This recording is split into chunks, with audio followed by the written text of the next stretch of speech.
Jeremiah 37.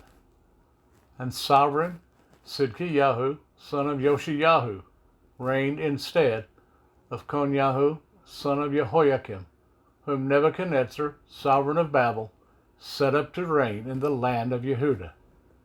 But neither he, nor his servants, nor the people of the land had listened to the words of Jehovah, which he spoke by the prophet Jeremiah. And Sidkiyahu the sovereign sent Jehukal, son of Shelemiah, and the priest Zephaniah, son of Maaseiah, to the prophet Jeremiah, saying, Please pray to Jehovah our Elohim for us.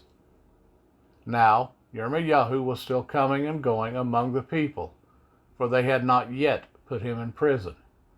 Meanwhile, Pharaoh's army had set out from Mitzrayim, and when the Chaldeans, who were besieging Jerusalem, heard news of them, they withdrew from Jerusalem. And the word of Jehovah came to Jeremiah the prophet, saying, Thus said Jehovah, the Elohim of Israel, Say this to the sovereign of Yehudah, who sent you to me to inquire of me. See, Pharaoh's army, which has come up to help you, shall turn back to Mitzrayim, to their own land. And the Chaldeans shall return and fight against this city, and take it and burn it with fire. Thus said Jehovah, Do not deceive yourselves, saying, The Chaldeans shall go away from us, for they do not go. For though you had smitten the entire army of the Chaldeans who are fighting against you, and there remained only wounded men among them, they would get up, each man in his tent, and burned the city with fire. And it came to be, when the army of the Chaldeans left the siege of Jerusalem for fear of Pharaoh's army, that Jeremiah went out of Jerusalem to go into the land of Benjamin, to receive his portion there in the midst of the people. And it came to be, as he was in the gate of Benjamin, a master of the guard was there among those whose name was Uriah, son of Shalema, son of Hananiah. And he seized Jeremiah the prophet, saying, You are deserting to the Chaldeans.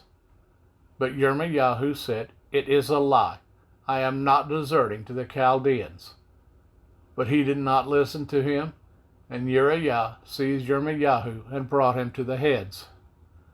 And the heads were wroth with Jeremiah, and smote him, and put him in prison in the house of Jehonathan the scribe, for they had made that for a prison. When Jeremiah had entered into the dungeon and into the cells, then Jeremiah remained there many days. And Sidkiyahu the sovereign sent and took him out. And the sovereign asked him secretly in his house, and said, Is there any word from Jehovah? And Jeremiah said, There is. And he said, You are given into the hand of the sovereign of Babel. And Jeremiah said to Sidkiyahu the sovereign, What have I sinned against you, and against your servants, and against this people, that you have me put in prison? Where are your prophets who prophesied to you, saying, The sovereign of Babel is not coming against you or against this land?